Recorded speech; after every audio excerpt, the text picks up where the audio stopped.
What's going on, pop culture fam? It's your boy J. Root and Kungfu. And we back at it again, baby. We told you we was gonna drop 2 episodes this week, and yay. We ain't gonna lie to you like that.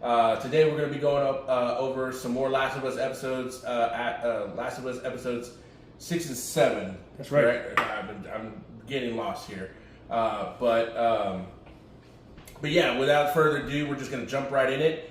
So episode 6. We start off with a little bit of a time jump. But it's like winter, so you could maybe say like 2 to 3 months worth of a time jump. I know in the game it's like 3 months. Here we are. Yeah, it's 3 months. It's 3 months, right? Okay. Yeah. So we cut to snowy terrain out in the mountains. You see some pine trees and a little cabin, and there's an older Native American lady sitting there, and this older... She was cool as shit. She was cool as shit. And this older Native American gentleman is walking to his cabin, and he's got, looks like, what are they, foxes? Or no, rabbits. Rabbits that he hunted and was bringing them for food or dinner, whatever, what might be. And so he walks in, he's like talking to her, and she's just like, giving him the signal like, oh shit, something's up. And of course, he turns around, and Joel and Ellie are there holding the lady at gunpoint. Basically, Joel's just there. He's like, look, I'm not here to rob you or kill you or anything like that. I just need to know where we're at. Can you help us out with the map? And he's like, the older Native American gentleman is like, why didn't you shoot him? He's just like, the gun was too far. He's like, bitch, really? And that's when they have a conversation. Yeah. And Joe asked the older man, "Hey, where are we? Just show me on the map. Show the map, and we want to go west. How do we get there?" Yeah. Old man's like, "Go east." Joel's like, "No, we got to go west." He's like, "Nobody survives when you go west." And he goes, "No, we need to go west." He's like, "Well, okay, you're here, but once you pass the river, what do you call it? River of Death. The River of Death, you're gonna die." And so they're like, "Okay, whatever." And so they leave. They bid them farewell. They don't hurt them, and so they leave. And Ellie's like, "Ooh, the River of Death," right? Kind of deal. And like Joel's like, "No, come on, we need to kind of take this seriously." Blah blah blah. So they're trekking, and sure enough, they come across a frozen river. And they're like, do we cross it? Do we not cross it? There's a bridge. And she's like, is this the River of Death? Like, no, it's. Yeah, they're like, Joel's like, nah, I don't believe what they're saying. So they get through, and they're trucking along with no issues whatsoever. Come to find out, they get to a dam that's blocking another river, and then Ellie's like, maybe this is the River of Death. Yeah, exactly. So Joel's like, whatever, right? So they go around the dam, they start going up, and then all of a sudden, you start hearing horses and men come out, and then they're surrounded, and they have them at gunpoint. And Joel tells them, hey, we're just here, I'm trying to find my brother Tommy, blah, blah, blah, blah. And he's like, are you infected? And they're like, no. And he's like, well, you better be telling the truth, because we're going to let these dogs out, and they're real good at finding infected. If you're infected, they're gonna rip you and that little girl to shreds. Yeah. And so Joel's like, all right, well, come let this dog sniff me. So the dog sniffs him, passes with flying colors. Now there's this huge tension, because even though Ellie is immune, she is also infected. And so Ellie's like, fuck, this dog's gonna smell me, he's gonna know. Joel's like, shit, I got this little 6-shooter right here. There's no way I'm going to be able to get to this rifle. How am I going to get us out of this? And the dog gets up there, starts smelling her, and then licks Ellie in the face. And she's like, oh, man. Right. And so the leader of the group, who you thought was the guy that was giving orders, ends up being this chick. And she's like, I can take you to Tommy. Yeah, because I think she asked him, what's your name? Yeah. And then she automatically knew. Yeah. Like she's like, I'm Joel. He's like, and the girl, he's like, did he give her like a fake name? I don't remember. He gave her like a fake name or something like that. And then I think Ellie's like, it's Ellie. And she's like, okay. And so they take him into this thriving community that has a bunch of people, wooden walls, Yeah. horses, animals. You know, everybody's fully doing something. functional because the dam is pretty much giving power to the town. Yeah. So they're riding through town, like old school, like Western, and lo and behold, Joel sees Tommy. Yeah. And Tommy, Joel. And so they're reunited, and it feels so good. They're running slow toward each other, just hands up, Tommy, Joel. Yeah. Pretty much between two brothers.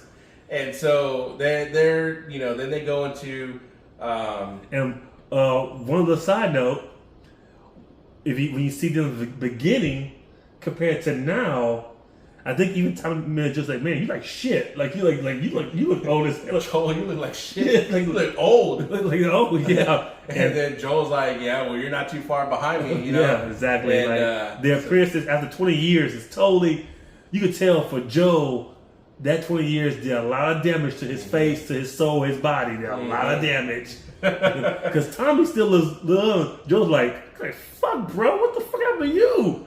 You like shit. So, yeah. And then Joel's like, what the fuck happened to me? Bitch, you left. You left my ass. You left me and Tess. And so, anyways, they get into this, I don't know, it was like a saloon or I guess cafeteria where everybody eats. And they're just kind of chatting one-on-one. And while Ellie and Joe, especially Ellie, just can't stop eating. Her ass is hungry as hell. Yeah, she's eating nonstop. And talking shit. Talking mad shit to everyone at the table. She sure is. She is a firecracker for sure.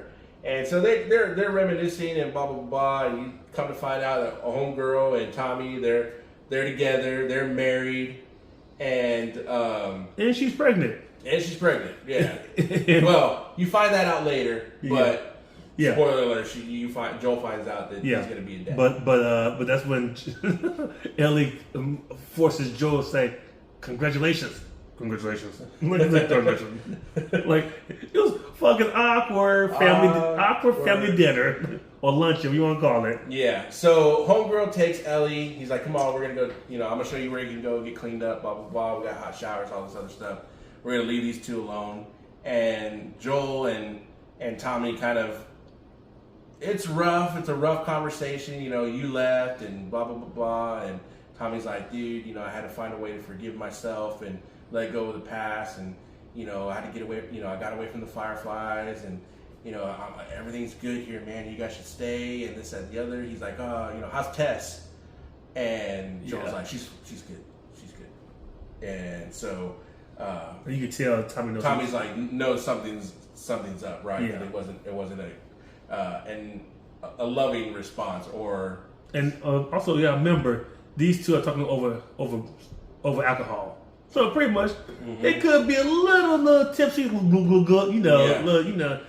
shots in the, in the end of the world can do some damage if you're not drinking on the regular.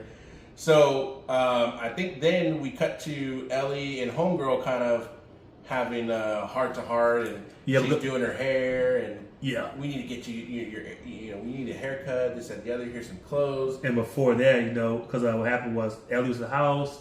She came in later, but Ellie was able to kind of survey the house a little bit, and she sees a thing on the chimney about 2 names with actual birthday and I guess it was just a birth. Just 2 dates on it. 2 dates underneath the name. Yeah, 2 different people. And so, well, that's what she said. Hey, sorry about your kids. Said, oh, only one of them was my kid. And she said, oh, the other one was Joel's daughter. And so Ellie's now is like, oh, yeah, I get it.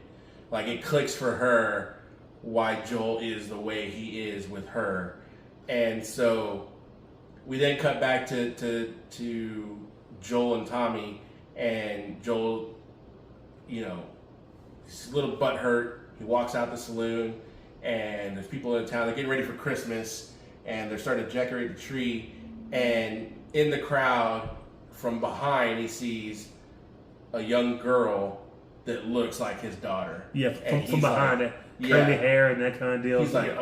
He's like, oh my God, is it?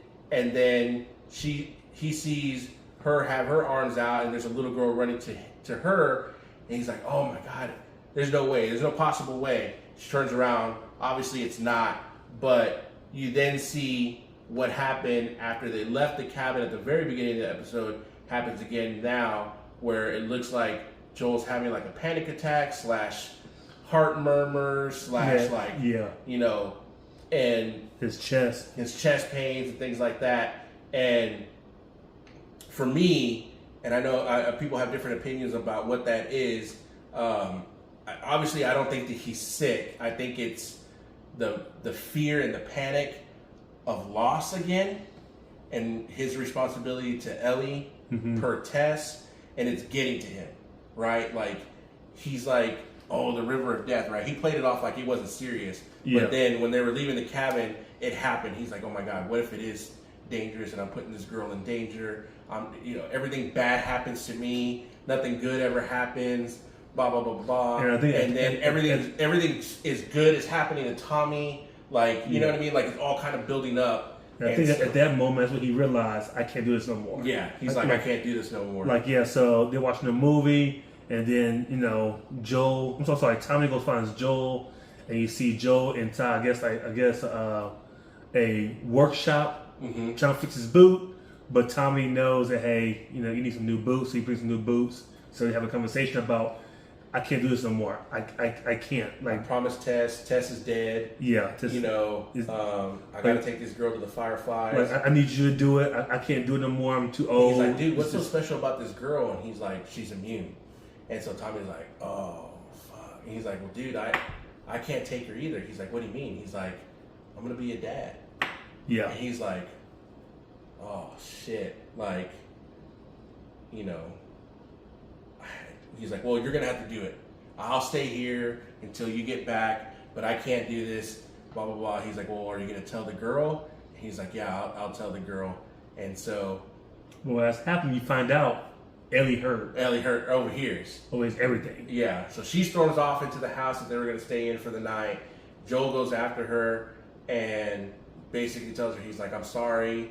I didn't mean for you to hear that. I was going to tell you. And she's like, I don't want to go with anybody else other than you.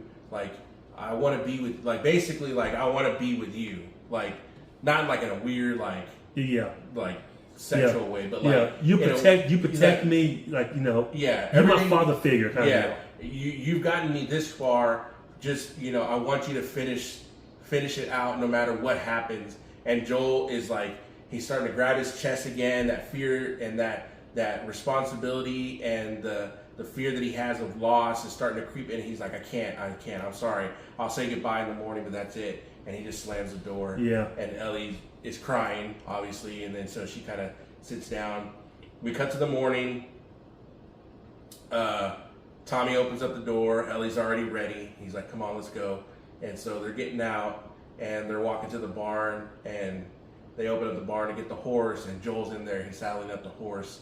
And Joel looks at Ellie, and he's like, I'm sorry, but, it's your choice, me or Tommy. And she takes Tommy's backpack and she throws it at Joel. She's like, I choose you. And so they get up on the horse and they start riding out. And the very sweet moment. To the university, pretty much. It's a very, very sweet moment because it's very touching that you start to see, like, Joel, like, realize that he fucked up. Again, we talk about layers, like the onion, right? Mm-hmm. More and more starting to come out. She now knows and is forgiving towards him in this situation because she understands what he's lost. Yeah. His daughter. And she doesn't know exactly what happened other than she's dead. But she can only imagine that, he probably tried to protect her or whatever might have happened, something bad. And so they get up on the horse and they're on the road again. Yep, to the university where the Fireflies are supposed to be at. Again. These motherfuckers are traveling circus. Yep. At this point, they just fucking traveling the this apocalyptic world, like going from place to place. Mm-hmm. And they get there to what University of Northern Colorado. Yeah, they start seeing monkeys. Yeah, that's like it was like a scientific university or biological and all kind of different types of forms of science there. And so these monkeys have gotten out, and they're like, "What the fuck?" Yeah, and they're all the fucking area, and they're kind of going through, and you could tell people they was there. Yeah, they was there because the equipment's still there, and you could tell the Firefly symbols are still there. Yeah, something must have happened for them to leave pretty quickly because a lot of shit is still there. Yeah, so, old syringes, bulletin boards with information on them, some supplies, like just X-ray machines. A lot of shit's there. It's just not at this point. And you can tell people are left. And then, they start hearing noises. You find out it's a monkey being an asshole and shit. Dude, that scene scared the shit out of me, dude. Oh, yeah. The jump scare of that scene, I was like, oh, God, fucking monkey. Little son of a bitch. So, we then cut to Ellie looking out the window, and she sees, like, 4 random-ass dudes walking around. And she's like, Joel. And so he's like, all right, come on, we got to go.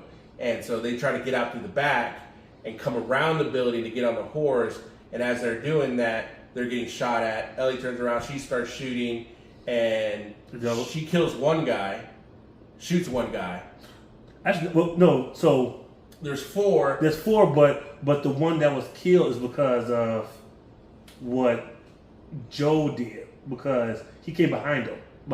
He came behind him, and that's when Ellie said, he said, Joe, watch out. And sure enough, right behind them was the guy, so they have a little fist fight, and they kind of going at each other and stuff like that. Yeah. And so Joel kills him, but then Ellie looks at Joel and looks down, and she sees in his stomach he was pretty much stabbed with with an antler. Oh, was that what it was? Yeah, broken antler. Yeah. And so then all of a sudden he's kind of like, oh shit, like the adrenaline's gone, and he's like now realized like, oh fuck, I got a damn antler in the side of my stomach. And that's when they get on the horse and they start riding out. And the guys are shooting at them, and they just they're shooting back, and they're just riding out. And then they get to a point to where pretty much they come to a railroad, and then Joe's pretty much kind of about to pass out. All of a sudden, he falls off the horse, just falls off on the cold ground. And Ellie's like, please don't die. Yeah, you cannot die. Don't leave me. Do not leave me. Do not do this to me.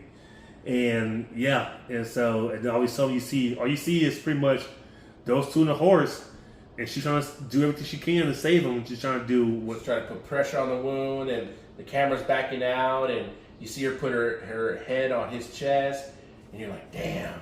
Yeah. Fade to black, and that was the end of the episode. You're just like, damn, like. These guys cannot win for losing, like at all. They really can't. It's like pretty much only thing they missing in this goddamn show is a health pack from the game. Mm-hmm. that says health.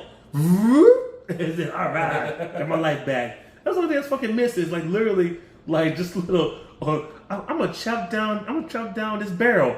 Oh my God! There's a hot dog in it. A food. Slice of pizza. Yes. Exactly. Turkey dinner. Yes. Exactly. So then that's the end of episode 6, and which now we'll jump into episode 7. Episode 7, which pretty much at this point is not part of the original game. Is a DLC pack that came out. How long after the game did it come out? I think about 6 or 8 months after the game came out. It was like a $20 add-on. Okay. It was about, I think, like 2 hours worth of DLC. Okay. 2 hour story, like 2 hour average gameplay. But obviously, the more you explore and look around, the more things you can do. It's longer, but the actual story is about 2 hours. Okay. So pretty much episode 7 stands out to where. It's a flashback again. It's a flashback again, but to get to the flashback, some things have to happen. Mm-hmm. And so Ellie is able to get Joe to a house. She's searching the house for wherever she can. She pretty much is able to find thread and needle and sew it together and so on. And then she pretty much like, hey, I'll be right back. I'm gonna look whatever. And so she goes upstairs, and she kind of and I think he whispered at her, "Don't leave." Something like that. And she's looking out the door, and she's gonna leave him. And then all of a sudden, the flashback happens because pretty much something in her clicked about the whole Joe situation, and that kind of deal. And then everything they've gone through, which Click is, it brings you back now. What I guess a couple of years prior to about a year prior to everything. A year prior to when episode one. When they're in Boston. Yes. Yeah. She's in Boston. She's in the Fedra school training to be a Fedra officer, and she's obviously being picked on. She's running around. By Bethany, that bitch. That bitch. Fucking bullies, man. I guess the end of the world happens and there's still fucking bullies, man. Coffee, liquor, cigarettes, drugs, and bullies. Number 5. And goddamn. Jesus. And so pretty much she's running with an old school Walkman. Yes. Tape player. And homegirl comes over behind, yanks that shit off, and Ellie's like, you know what, bitch, you gonna get it. Five knuckle shuffle right in the face, in the eye. So she goes to see the commanding officer. Yeah, Captain. And he's like, Wong. You're smart. You know, you could be an officer. You're smart. You're kind. You're loyal. Pretty much. You get all these perks, and what's best is that Bethany's just going to be a low-level blah. You'll have your last laugh by getting to tell her what to do. And so she's like, oh, okay, fine. I won't do this anymore, blah, blah, blah, blah, blah. And so she goes back to her room. It's lights out. You obviously see she's supposed to have a roommate. Mm-hmm. Ain't nobody there. Yeah, and then, there's nobody there, but you also see, it also gives you a point of view of Ellie having an actual room to herself. What's in her room? She has posters. She has all kinds of stuff on the wall. She has a Mortal Kombat 2 poster. She has all kind of cool stuff around. She has a Mortal Kombat 2 strategy guide. I didn't see that one. Yeah. I didn't see that. So yeah, she has all kind of cool stuff, like stuff that teenage cool girl, to her. They would have and that kind of deal. So pretty much, with her roommate not there, she don't know what the hell happened to her roommate because that's technically her best friend. Yeah. So she has no idea. She's been gone for weeks. Yes. And then I guess was it one night she was asleep? Yeah, it was like she's asleep. She goes, lights out, so it's like 10 o'clock. She goes to sleep. Cuts back to later in the evening. It's like 2 a.m, and she hears her door or her window open up, and it's her old roommate / best friend. She's like, "What the fuck, bitch?" Yeah, named Riley. Yeah, Riley. She's like, "Where you been?" Blah blah blah blah. She's like, "I'm sorry. I had to run away. This that, and the other, but." It's gonna be worth your while. Just come with me. Let's hang out. Blah blah blah. Yeah, I want to show you something. I found something cool that we all think we get to that point, whatever. Yeah. And so they kind of leave and go on top of the building and go here and kind of sightseeing in the middle of the night, roaming the streets. So just oversaying. They have the conversation piece on the roof. They take like, bitch, you left me. She's like, I had to. You don't understand. Blah blah blah blah. Yeah, and then she's like, I couldn't do this anymore. And she's like, well, what about me? And she's like, well, don't worry about that. Let's just go have some fun. Let me show you. And here it is. And she's like, the mall. She's like, she's like, no, just wait. And so they get to the entrance, and she tells Ellie that it could go through here, go up, and then to the left. And she's like, what am I looking for? She's like, just do it, dummy. And so Ellie climbs up, goes through, and she sees it's a power switch. And she's like, there's no power here. It's not going to work. She's like, just do it. She turns it on. Lord and behold, the whole freaking mall lights up. Yeah. You see Victoria's Secret. You see, all kind of shops. The movies, the arcade. You see everything. Everything. The food court, all that jazz. And so she's like, oh my God. So they start going through. And they're just being young teenage girls. They start looking at the clothes. Yeah.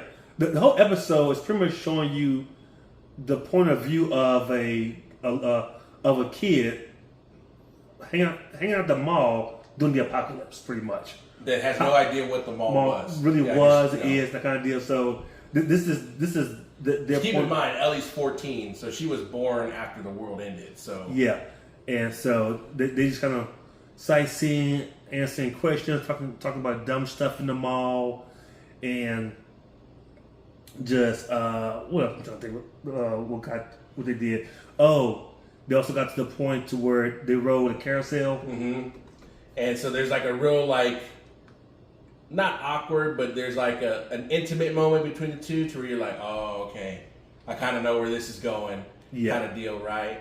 And then they go and they sit in the photo booth and they're taking pictures and they're like, oh, is it going to develop? Which is a direct scene from the game. Yeah, direct scene from the game. And so they're posing, doing funny faces. There's another little intimate kind of like moment between the two of them there. The photos come out and they're like, oh man, they're all blurry. And then Ellie's like, well, this one's good. And she's like, yeah. She's like, you keep it, blah, blah, blah.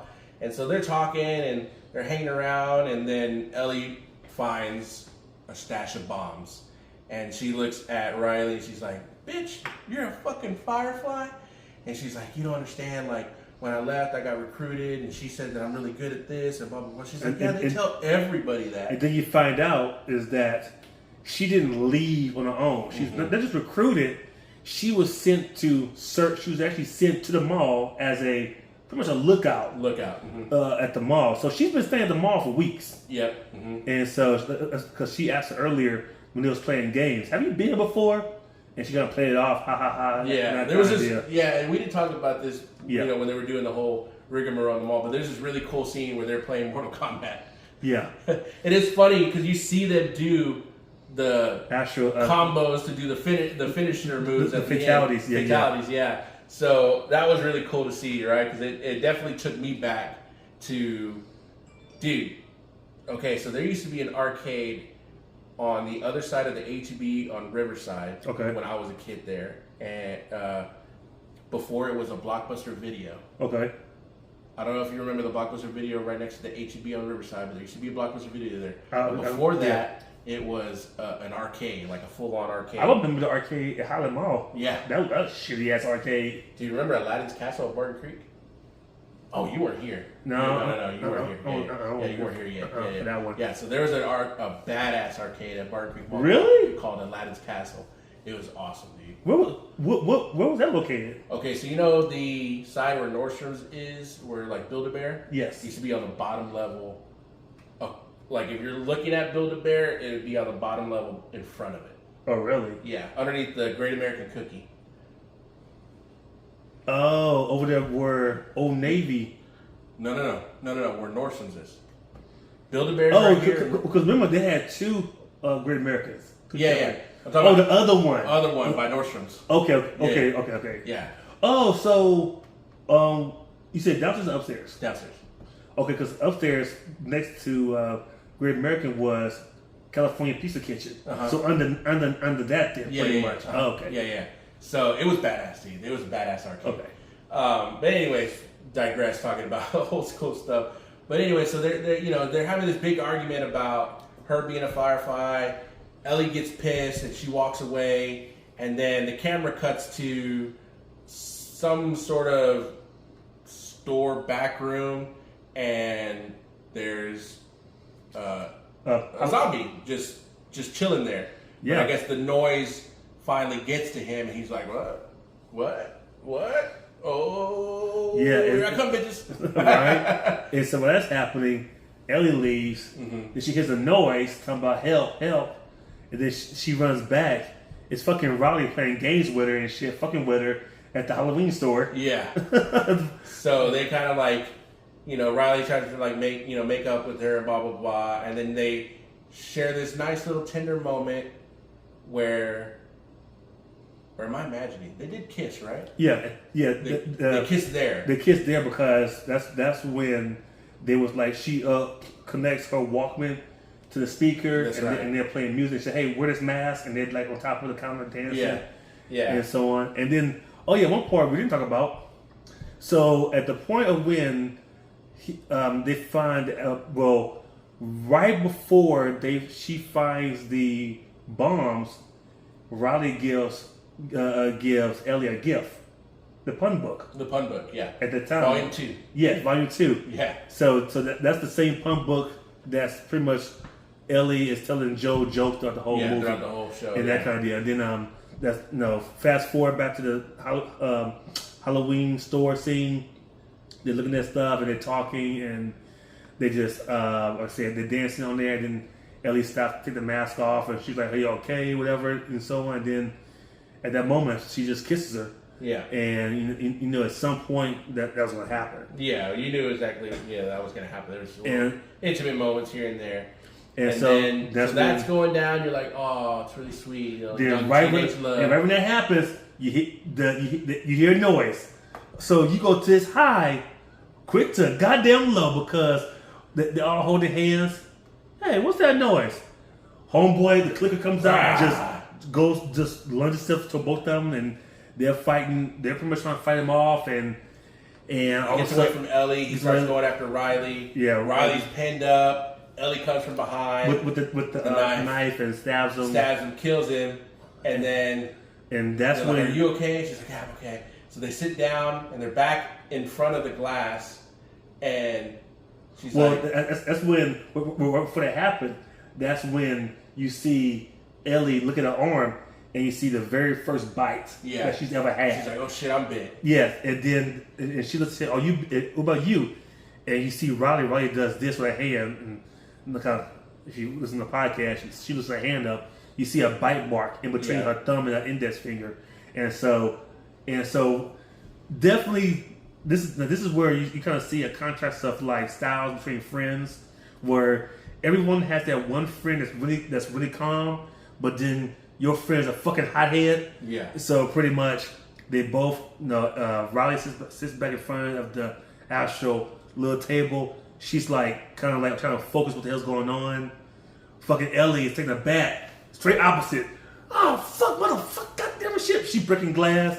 While literally they both have their own reaction to what just happened. What just happened? Yeah, you know. Unbeknownst to Ellie that she's immune.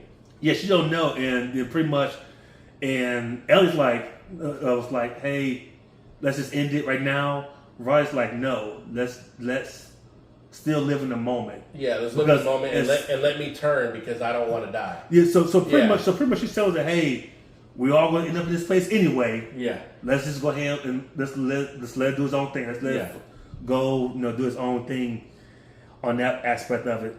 Like I said, sure enough, but you don't know that. Yeah, so they're sitting there, both wounds are showing, the camera's panning out, and then it cuts back to Ellie. Yeah, because also too, to cut you off. That's when they mentioned about it's not. She mentioned that it's not over yet, like, or some in that aspect of it, it's not over. Pretty much. Yeah.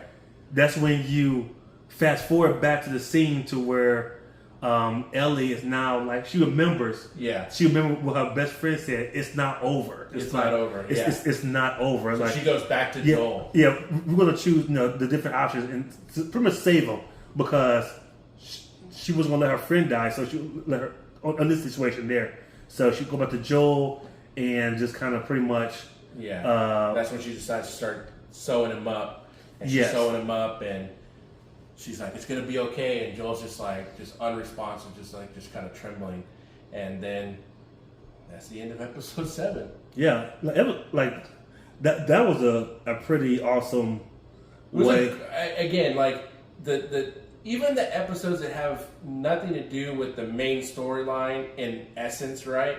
Like at first when you're watching this, you just think it's a flashback episode, and it has really nothing to do with the overall story. But it has a lot to do with the overall story. At the end, when she's like, it's not over yet, it ties it all together for Ellie to go back, to stitch up Joel, and to stay there with him to the end, like how she did for Riley. Yeah. And so, it was a beautiful episode, beautifully shot. The contrast of the night with the neon of the mall and all the different rides and seeing kids be kids in a world where you couldn't be kids. You know? And then the contrast between two best friends. One is very like just calm and cool, while Ellie's just it's the loudmouth, crazy one kind of deal. Yeah. But Riley's she's still the one that's kind of like equal to Ellie on the point of like, bitch, I told you to do this, get the shit done. She's not you can't just what's the word I'm looking for? She's not a bullshitter. She's like, get the job done. Well, there's no nonsense. Yes, and you can't just pretty much, for Riley's point of it, you can't a pushover. Yeah, Riley's not a pushover. Well, she may be calm and cool, but at the same time too, she knows like, bitch, like I need you to fucking listen. Like, I built these bombs. Yeah, I need you to fucking like listen, and it's like, okay, fine, whatever. Yeah. Riley's not a pushover on that aspect of it, but yeah, she's definitely the I don't want to say conscience to Ellie, but she's definitely the peanut butter to the jelly, if that makes any sense, right? Like, yeah, it does. Yeah, like Ellie's just kind of all over the place, and Riley kind of keeps her in line. Yes, she does. Very and, much so. Yeah. Very much so. And that's what Ellie needs. Yeah. In her life is someone to keep her in line, and that's where Joe comes. Joe does. It's the same thing. The same thing like Riley. Joe does the same thing because now you kind of see the more of the characteristics, not just coming out, but just more of their, like I said, the whole onion building. Mm-hmm. Even for Ellie, more of those layers and what makes her who she is. Yeah, and that kind of deal. So so it was both of the we keep saying this, but every episode just gets better and better. It's masterful storytelling and this is what I think where some properties don't survive. And case in point with Netflix and Cowboy Bebop. They had nobody with them to help them understand the source material. As much as they said they claimed to have understood the source material, they obviously didn't. With HBO and the showrunner and utilizing the creator of the game from Naughty Dog to help them with the show, you get the game in a visual experience, on a weekly basis. Yeah. You cover all the bases of why that game won Game of the Year, the storytelling, the relationship. Like, games are so much more complex now than they ever were. Facts. It's just it's literally like playing a movie. In other words, where you get character building and things like that. So, and this was from what I've heard, because I never played the game. This is the first time you could play as Ellie. Was the DLC the very first time? No, because in the game, we haven't got to episode 8. Okay. You play as Ellie in that part of the game. Okay. Yeah. So, but this DLC is solely just Ellie. Okay. Yeah. But so yeah, I mean, I know Netflix is gonna try their hand again with The Last Airbender live action TV show. They also have One Piece. If I were Netflix, I would be looking at this show and say, okay, this is the model we have to go to. We have to get people that understand the source material. Either the actual creators of the manga and the anime, or some sort of specialist in these things, because there's a loss in translation versus, and again, it's hard to adapt anime into live action. Like, case in point, Dragon Ball Evolution. Horrible movie, right? But you also have some really good ones. Like, there's there's a couple of Full Metal Alchemist, and again, these are Japanese live action movies that they've done.